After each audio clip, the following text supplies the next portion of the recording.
Voilà. Alors, système nerveux végétatif, vous vous rappelez, on avait peut-être fait un petit peu en introduction, où on avait parlé dans l'organisation du système nerveux central, on avait parlé du système nerveux qui était somatique, d'un côté, et donc conscient, et du système nerveux autonome ou végétatif, bien sûr, ou viscéral, tout ça c'est pareil, viscéral, autonome, végétatif, voilà, qui dépend beaucoup moins de la conscience. Bon, il y a une petite interaction quand même, mais enfin, c'est quand même beaucoup moins dépendant de la conscience. Bon. L'objectif réel de ces systèmes, c'est de vous soulager dans les grandes régulations de vos systèmes internes, c'est-à-dire de réguler l'homéostasie. Régulation du milieu intérieur, contrôler l'homéostasie, c'est donc constance du milieu intérieur par définition de l'homéostasie.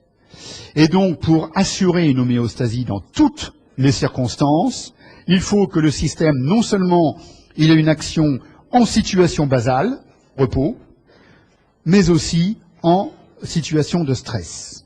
Donc, soit en situation basale, au repos, soit en situation de stress. Et pour contrôler tous ces systèmes, il nous faut deux sous-systèmes, le sympathique et le parasympathique, qui vont agir ensemble. Et ils agissent toujours ensemble. Alors ça c'est tout à fait important d'avoir compris qu'ils agissent toujours ensemble, puisque lorsque on a, je regarde par exemple sur l'œil, c'est le problème de la pupille, eh bien on a le sympathique qui agit, on a le parasympathique qui agit, voilà, et je rappelle que les nerfs crâniens, NC, s'ils sont végétatifs, ils sont parasympathiques uniquement. Il n'y a pas de nerf crânien sympathique. Bon. Eh bien, lorsqu'un nerf crânien est lésé, comme le 3 par exemple, qui contrôle le myosis, le 3, parasympathique c'est le myosis, donc là normalement, le 3 entraîne un myosis normalement. Bon. Eh bien, lorsque le 3 est lésé, parasympathique n'agit plus, il ne reste que le sympathique. Et c'est pour ça que vous avez une mydriase qui n'est que le simple effet du sympathique qui, lui, continue son action. C'est tout. C'est la lésion du 3 laisse apparaître l'effet du sympathique, qui est la mydriase. Voilà. Donc c'est pour ça que c'est quand même important de savoir qu'il y a toujours un double tonus sur tous les organes. Le cœur, c'est pareil. Il y a le sympathique et le parasympathique qui agissent ensemble. Bon. En fait, vous avez en plus un dernier système qui est le système nerveux entérique. Et là, on va laisser tomber, c'est avec des plexus nerveux, voilà, dans le système digestif. Et là, je ne vais pas en parler aujourd'hui. Donc, voici l'organisation générale de ce système nerveux végétatif et sa place dans la hiérarchie anatomique et fonctionnelle. Donc, j'ai un système nerveux central, de manière globale, c'est tout l'axe nerveux, le névraxe, voilà, qui va des hémisphères là-haut, hémisphère droit et gauche, jusqu'à en bas la moelle spinale, comme indiqué sur mes grandes boîtes.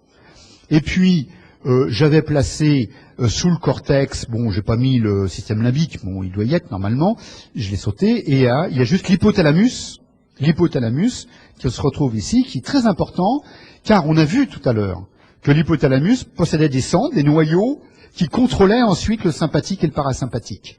Donc il y a des grands centres de commande qui partent de l'hypothalamus.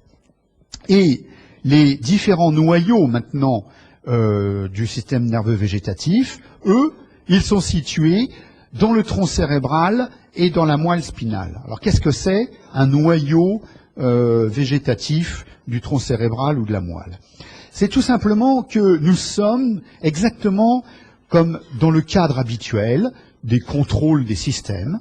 Alors avant, nous, ce qu'on connaissait, c'est le contrôle des systèmes moteurs, des muscles. Donc on avait de la moelle, on avait un neurone, le motoneurone, qui allait aux muscles. Bon, et bien là, on a un système qui va commander la fréquence cardiaque, le cœur, ou le diamètre des bronches, etc. Et donc on a un neurone qui sort de la moelle spinale, qui vient de la moelle spinale, et son corps cellulaire est dans la corne latérale, par exemple, pour le système sympathique. Alors, système sympathique, ici, on va avoir des centres, les centres sympathiques, dans la corne latérale. Donc, sympathique égale corne latérale.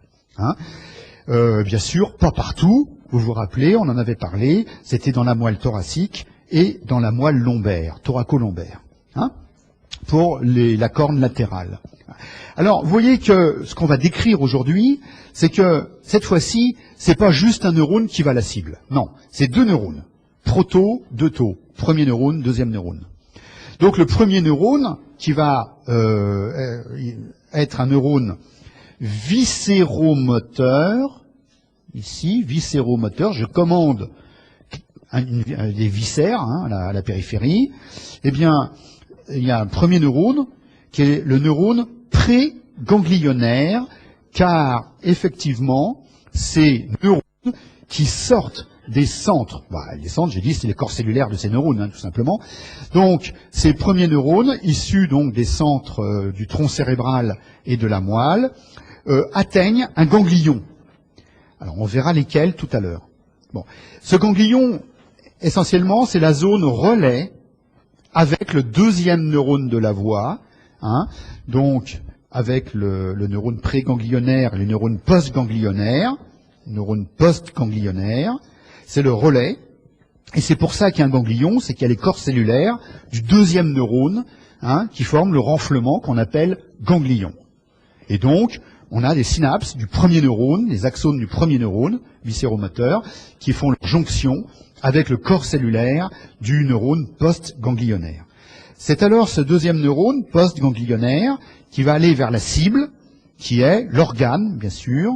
C'est l'œil, c'est la pupille, c'est le muscle lisse d'un vaisseau, les muscles lisses des bronches, etc. Les muscles lisses de l'estomac, etc., etc. Voilà. Et alors, que l'on soit dans le système sympathique ou dans le système parasympathique, c'est toujours pareil, on a la même organisation du système viscéromoteur. Moi, je ne parlerai uniquement que du système viscéromoteur, parce que d'abord, il est bien organisé, on sait le décrire, on le connaît bien. Par contre, il est clair qu'il y a un retour de la cible, qui retourne ici, alors il doit y avoir un ganglion, sensitif, viscéro-sensitif, et là, c'est beaucoup moins connu, et vous verrez, en général, dans tous les bouquins, on ne parle que des efférences avec leurs ganglions viscéromoteurs, mais on ne parle pas du retour viscéro-sensitif, même s'il existe. Bon. Alors, allons un peu plus loin, et maintenant qu'on a cette vue globale, on rentre, il y a encore aussi, toujours d'une manière globale, les aspects biochimiques dans les deux systèmes. Alors, puisqu'on vient de voir que l'organisation générale, c'est qu'il existait une chaîne de deux neurones viscéromoteurs, un neurone pré-ganglionnaire et un neurone post-ganglionnaire, eh bien ces deux neurones ont des caractéristiques biochimiques différentes. Voici comment ça se passe. Pour le système parasympathique, le premier neurone, le neurone pré-ganglionnaire, c'est un neurone qui est essentiellement cholinergique. Donc acétylcholine, c'est le neurone préganglionnaire. Alors là, vous avez de la chance, parce que de toute manière, que ce soit le système sympathique ou le système parasympathique, le premier neurone est habituellement toujours cholinergique. Donc j'ai mis ici pour le neurone préganglionnaire, mais cette fois-ci du système sympathique, voilà, c'est encore une fois l'acétylcholine. Ensuite, si je regarde du côté du neurone post-ganglionnaire, c'est-à-dire action sur la cible, là effectivement il y a une grosse différence, puisque le neurone parasympathique est toujours cholinergique. Le deuxième neurone postganglionnaire, il est toujours cholinergique, acétylcholine. Et par contre, la grande différence, c'est que le système de stress, le système sympathique, lui, le deuxième neurone sera noradrénergique. Voilà la grande différence. Donc le premier ganglion, le premier relais, le premier ganglion, il n'y en a qu'un de toute manière, il est toujours cholinergique. Premier neurone cholinergique, deuxième neurone fait la différence. Soit cholinergique, soit noradrénergique. Commençons par le système sympathique et regardons où sont situés les centres qui, je le rappelle, sont eux-mêmes sous le contrôle de l'hypothalamus par des voies descendantes qui partent de l'hypothalamus et qui contrôlent tout ça. Eh bien, le système sympathique, les centres sont dans la corne latérale, situés dans la corne latérale de la moelle spinale. Or, vous savez très bien que la corne latérale, elle n'est présente que dans la moelle thoracolombaire. Donc voici, ici, j'ai mis les niveaux admis à peu près par tout le monde, T1 et L3. Alors parfois vous verrez que le premier centre, il est en C8-T1, le centre ciliospinal de Budge. Mais bon, c'est pas grave, c'est surtout T1 où ça commence, même si ça déborde un petit peu au-dessus. Donc T1 et L3, ce sont tous les segments de moelle, de la moelle thoracique et de la moelle lombaire, où on trouve une corne latérale et donc des neurones préganglionnaires, viscéromoteurs, donc, préganglionnaires, sympathiques. Voilà. Et ce petit noyau qui est très externe, ici, c'est le noyau qu'on appelle en fait intermédio-latéral. Bon, c'est la corne latérale, noyau intermédio-latéral. Voilà. C'est ce neurone ici, neurone préganglionnaire. Voilà. Alors, à quoi ça sert tout ça? Alors d'abord, il va y avoir un relais dans un ganglion avec un deuxième neurone. Déjà, on sait que ces ganglions sont très loin des cibles. Ça va être une énorme différence avec le parasympathique. Parce qu'on va décrire deux chaînes de ganglions. La chaîne des ganglions qui sont latéraux-vertébraux, de chaque côté des vertèbres, et la chaîne de ganglions qui est en avant des vertèbres. Donc, excusez-moi. Voilà. Une chaîne qu'on va appeler prévertébrale en avant des vertèbres. Et ici, on a des ganglions. Là, c'est prévertébral, et là, c'est la chaîne ganglionnaire latéro-vertébrale. Latéro-vertébrale. Donc, vous imaginez la vertèbre, donc avec les apophyses articulaires, comme ça, sur le côté, articulaires transverses, pardon, sur le côté, le corps de la vertèbre en avant. Donc il y a une chaîne de ganglions prévertébrale en avant de la vertèbre, et puis il y a deux chaînes latéro-vertébrales comme ça. Donc, que vont faire vos axones de neurones préganglionnaires et post-ganglionnaires? Je pars ici, donc j'ai une moelle spinale, l'avant, l'arrière. Bon là je l'ai mis dans ce sens-là, qui est pas habituel. Et on va partir de la corne latérale. Ici, on a nos axones qui ont deux possibilités. Alors, première possibilité, les axones vont emprunter, alors comme d'habitude, la racine ventrale. Je vais peut-être changer de couleur parce que sinon on voit pas bien. La racine ventrale. Normal, c'est viscéromoteur.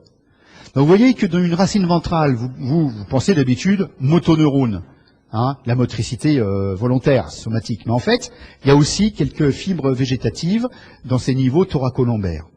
Et puis, cet axone, tout d'un coup, dans le nerf rachidien, très vite là, après la réunion entre racine dorsale et ventrale, tout d'un coup va quitter cette racine pour emprunter ce qu'on appelle ici le rameau communicant blanc. Le rameau communicant blanc. Bon, qu'est-ce que c'est? Il est blanc parce que ce neurone préganglionnaire, il est un peu myélinisé. Alors, c'est pas grosse fibre très myélinisée, mais il est un peu myélinisé. Donc, le rameau apparaît comme blanc. C'est un rameau qui va réunir le nerf rachidien, que vous avez ici, le nerf rachidien, il va le réunir au ganglion. Donc le but, c'est d'atteindre le ganglion. Le ganglion, ici, par exemple, latéro-vertébral. D'accord? Le rameau communicant blanc, donc ce sont les axones préganglionnaires qui cheminent vers le ganglion. Hein? Tous ces axones qui vont former un petit rameau jusqu'au ganglion. Bon. Arrivé au ganglion, bon, c'est une chaîne de ganglions, évidemment. Hein. Vous savez, il y a le ganglion cervical supérieur, cervical moyen, cervical inférieur, thoracique supérieur, etc. Il y a un ensemble de ganglions. Hein. Arrivé au ganglion, que peut-il faire? La première possibilité, puisque c'est le rôle du ganglion, c'est de faire synapse avec le corps cellulaire du deuxième neurone, le neurone post. C'est pour ça qu'il y a un ganglion, c'est parce qu'il y a des corps cellulaires dedans, c'est les corps cellulaires du neurone post-ganglionnaire qui donnent du volume. Alors, ce neurone post-ganglionnaire va quitter le ganglion par un petit rameau, mais ce deuxième neurone, lui, il est pas myélinisé, de petit calibre, non myélinisé. Ce qui fait que, partant du ganglion, on a un rameau communicant gris, cette fois-ci. Hein, ça, c'est le rameau communicant gris, est formé par les axones, rameau communicant gris. Donc là, ce sont je vais écrire en rouge parce que ça sera plus lisible, ce sont les axones, en fait, du neurone post-ganglionnaire et qui ne sont pas myélinisés, non myélinisés. D'accord? Donc, il retourne à la racine, enfin, au nerf rachidien, et puis après, bon, hop, il emprunte les nerfs. Il y a donc bien une composante végétative dans les nerfs qui vont partir ensuite vers la périphérie. D'accord? Ça, c'est la première possibilité, hein, c'était, je fais relais dans le ganglion, c'est son rôle, de toute façon, je fais relais dans le ganglion avec le neurone post-ganglionnaire, qui va ensuite former le rameau communicant gris en retour pour rejoindre à nouveau la racine, enfin le nerf rachidien. Maintenant, bien sûr, il n'est pas obligé de faire relais tout de suite dans ce ganglion. Parce que je viens de vous dire quelque chose qui aurait pu être choquant. C'est-à-dire que je vous ai dit, il y a des ganglions cervicaux. J'ai dit, mais c'est aberrant, puisque j'ai des ganglions cervicaux, mais je n'ai pas de corne latérale dans la moelle cervicale. Alors, d'où viennent en fait les neurones préganglionnaires? Ils viennent de la moelle thoracique, comme ici, moelle thoracique, et au lieu de faire relais dans ces ganglions, un ganglion thoracique par exemple, eh bien, ils vont rentrer, rameau communicant blanc, et au lieu de faire relais dans ce ganglion-là, ils vont remonter vers les ganglions qui sont au-dessus, hein, les ganglions cervicaux supérieurs. Donc c'est la moelle thoracique qui envoie, dans la chaîne ganglionnaire, envoie son neurone pré-ganglionnaire vers les ganglions cervicaux. Et là, relais avec le neurone post. Hein. C'est pour ça qu'on a des ganglions cervicaux et pas de corne latérale cervicale, pas de centre sympathique cervicaux. Voilà. Alors ça, c'était une deuxième possibilité, c'est de traverser le ganglion pour faire relais dans un ganglion sous-jacent. Autre possibilité, troisième possibilité, c'est de traverser le ganglion. Voilà, je vais continuer. Traverser le ganglion pour faire relais, cette fois-ci, dans le ganglion prévertébral, celui qui est en avant de la vertèbre. Alors ces ganglions sont autour de l'aorte en général. Hein. Donc, voilà, c'est toujours le neurone préganglionnaire. Il arrive au ganglion prévertébral et là, relais avec le neurone post-ganglionnaire. Neurone post-ganglionnaire. D'accord ? Voilà le principe général, tout simplement, qui vous explique que les chaînes ganglionnaires peuvent être à des niveaux de moelle où il n'y a pas de centre sympathique. Simplement, les axones qui les alimentent viennent de la moelle sous-jacente, viennent de la moelle thoracique pour les ganglions cervicaux. Alors vous voyez que du coup, les cibles, d'abord, sont très variées. Alors ça, c'est juste pour vous donner une idée. Hein. C'est tous les viscères, de toute manière, qui sont les cibles. Alors ici, j'ai mis le sympathique de ce côté, et tout à l'heure, on va voir le parasympathique. Hein. Comme on voit très bien, vous avez le sympathique dans la moelle thoraco-lombaire, alors que le parasympathique, il forme une parenthèse, puisqu'il est dans le tronc cérébral en haut, c'est les nerfs crâniens, et il est dans la moelle sacrée, parce qu'il faut commander quand même tout le petit bassin, hein, tout ce qui est sphincter, etc., au niveau du petit bassin. Voilà. Alors après, il existe une double innervation, comme je l'ai dit au début. Donc quand vous prenez un organe, le cœur, vous avez à la fois son innervation sympathique, mais aussi son innervation parasympathique. Ce dessin vous montre des choses intéressantes. Il vous montre où sont les ganglions. Eh bien ici, vous voyez, ça, c'est les chaînes de ganglions qu'on voit là. C'est des chaînes de ganglions. C'est-à-dire que là, on a les deuxièmes neurones. Ça, c'est les deuxièmes neurones qui partent de ces ganglions. Ça veut dire que les ganglions sont éloignés des cibles. Les ganglions éloignés des cibles, par exemple, le long des vertèbres ou le long de l'aorte. Et après, le deuxième neurone, le neurone post, il est long et il arrive à la cible lointaine. Par contre, quand vous regardez, je vais le faire dans un instant, le système sympathique, vous apercevez que le premier neurone qui part du tronc cérébral, par exemple, il est très très long et que le relais, il est intramuros. Le ganglion parasympathique, lui, il est dans l'organe. Il est intramuros. Donc dans ou près de. Hein, donc très proche de l'organe. Voilà. Alors, vous voyez que pour le sympathique, les ganglions, vous en avez plusieurs. Vous avez en général le ganglion cervical supérieur, le moyen qui peut plus ou moins exister, et puis un ganglion qu'on appelle en général stellaire, parce que c'est la fusion entre le cervical inférieur et le thoracique. Bon, donc ça c'est un premier point. Ensuite, vous avez des ganglions thoraciques, une dizaine, des ganglions lombaires et des ganglions sacrés. Donc 4 et 4. Vous voyez, on se rapproche un peu des segments hein, lombaires et sacrés. Mais ce que vous remarquez, c'est que ces ganglions débordent largement l'origine, puisque l'origine, on avait vu, elle était en T3, ici, et l'origine ne descend pas plus bas que lombaire. Donc je vous avais mis ici, hein, T1, L3, T1, L3, j'ai dû faire un lapsus d'ailleurs, T1, L3, merci. Donc T1 jusqu'à L3, alors que les ganglions, eux, redescendent largement avec des ganglions sacrés. Ça veut dire que c'est la moelle lombaire qui envoie les premiers neurones préganglionnaires aux ganglions qui sont sacrés. Voilà. Alors, regardons ces ganglions prévertébraux juste pour vous les montrer par rapport à l'aorte. Et vous voyez que parmi eux, vous avez de très nombreux ganglions qui se situent autour des branches de l'aorte. Donc c'est pour ça qu'on a ces différents ganglions qui sont ganglions cœliaques.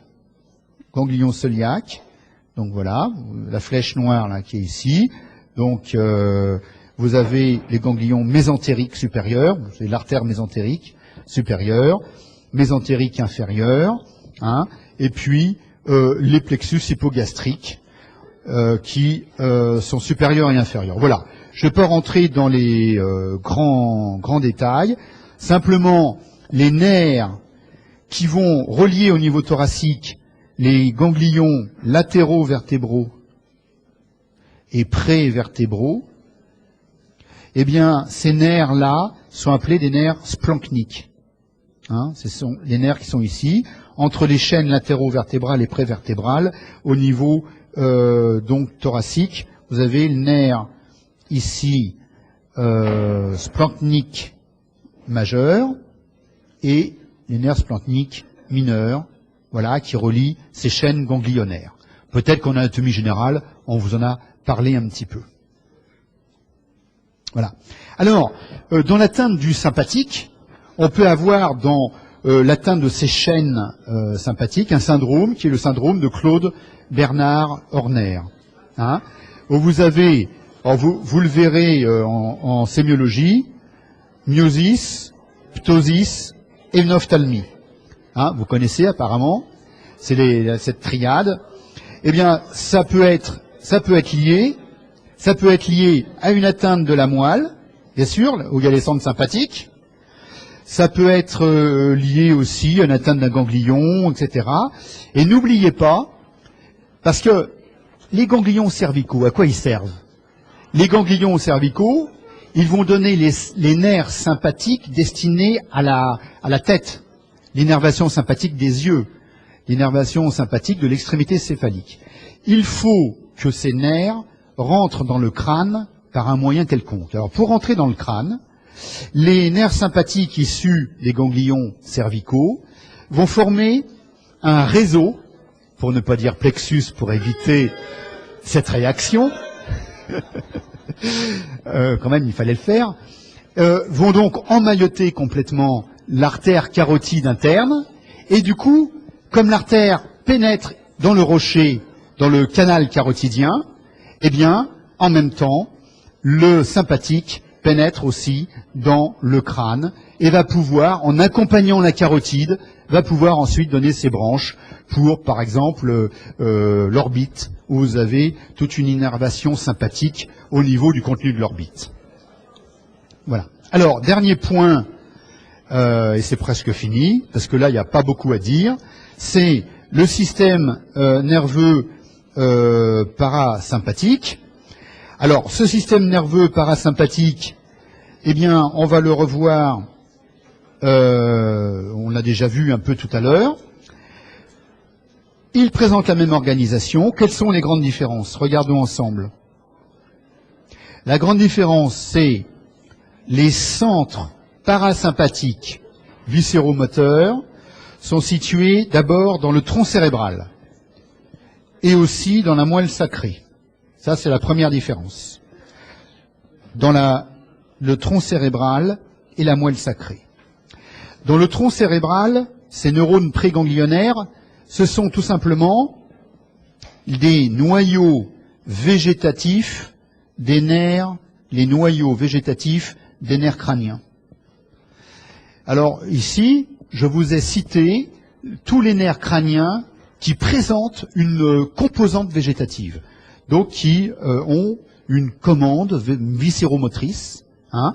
Il s'agit, le 1 et le 2, il n'y en a pas, hein, puisque c'est le nerf olfactif et le nerf optique. Le 3, il a un noyau qu'on appelle le noyau d'Edinger-Westphal, là en plein milieu, ici, impair et médian. Eh bien, c'est le noyau qui va entraîner le myosis, hein, au niveau de la pupille, donc le noyau du 3. Pour le 7 bis, le 4, il n'y en a pas, le 5, il n'y en a pas, le 6 non plus, c'est moteur pur.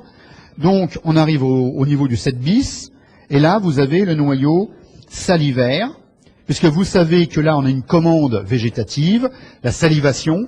Hein, vous avez les glandes sublinguales, sous-maxillaires, qui doivent être commandées, des glandes accessoires, etc.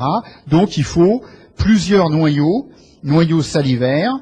Salivaire inférieur, ici pour la parotide. Salivaire supérieur pour toutes les glandes lacrymo-muconasales, entre autres, et donc pour les autres glandes salivaires donc, que j'ai citées tout à l'heure. Voilà. Et puis, vous arrivez à un très important noyau ici pour le thorax et l'abdomen. Tous les organes du thorax et de l'abdomen sont sous la dépendance parasympathique du 10. C'est pour ça que le 10, on l'appelle le nerf pneumo-gastrique.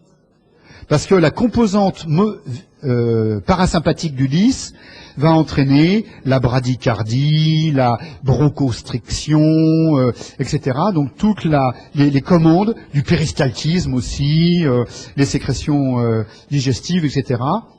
Donc c'est le 10, c'est le noyau dorsal du vague, en fait, qui va le commander. Voilà. Alors ça, c'était pour les commandes issus du tronc cérébral. C'est les noyaux des nerfs crâniens, les parties végétatives des noyaux des nerfs crâniens. Mais on a vu qu'il y avait des centres aussi au niveau médulaire. C'est dans la moelle sacrée. Donc deuxième grande région, c'est dans la moelle sacrée. Voilà, deuxième région, dans la moelle sacrée. Et là, on a les neurones parasympathiques de la moelle sacrée qui commandent les régions du petit bassin, notamment les sphincters. D'accord ? Les contrôles de la vessie, contrôle de la miction, etc. Voilà. Enfin, le point tout à fait essentiel, c'est de se rappeler que quand on part du nerf, le premier neurone est très long et que, voilà, le ganglion qui est ici, il est près de l'organe, soit intramuros, soit près de l'organe, hein, et donc le deuxième le neurone postganglionnaire est un neurone très court, hein, par rapport au neurone préganglionnaire. Ça, c'est une grosse différence. Et je terminerai simplement pour vous dire, il y a quelques pathologies du système nerveux végétatif. En dehors du fait que il vous sert tout le temps, parce que dès que vous êtes un peu stressé, c'est lui qui vous rend pâle, qui vous fait la tachycardie, les troubles digestifs, tout ce que vous connaissez très bien, je suppose, en cas d'examen. Mais que l'atteinte de ces petites fibres qui sont, vous l'avez vu là, aussi, qui accompagnent les nerfs, le nerf médian, le nerf cubital, etc. Parce que vous avez vu là qu'il y avait une partie du sympathique qui était dans les nerfs. Eh bien, quand on a des traumatismes, et pas forcément des gros traumatismes, on peut avoir une lésion de cette innervation végétative et entraîner quelque chose qui est très gênant. Ce sont des algodystrophies et surtout des causalgies, c'est des douleurs vraiment très très gênantes et des troubles trophiques parce que du coup le calibre des vaisseaux, hein, la sudation, tout se modifie, la peau devient sèche, les douleurs surviennent de manière vraiment très très gênante avec des arrêts de travail, avec des gens qui n'arrivent plus à travailler, leurs membres. La peau se modifie, les ongles deviennent cassants, etc., hein, liés à cette commande végétative qui qui est pathologique. Voilà. Et alors, il y a un phénomène que vous connaissez très bien, c'est le phénomène de Raynaud, où les gens se retrouvent avec des doigts tout rouges, ils passent par des phases très rouges, puis des phases très bleues. C'est des problèmes de vasoconstriction anormale et qui sont liés aussi à cette commande végétative. Voilà. On terminera là-dessus.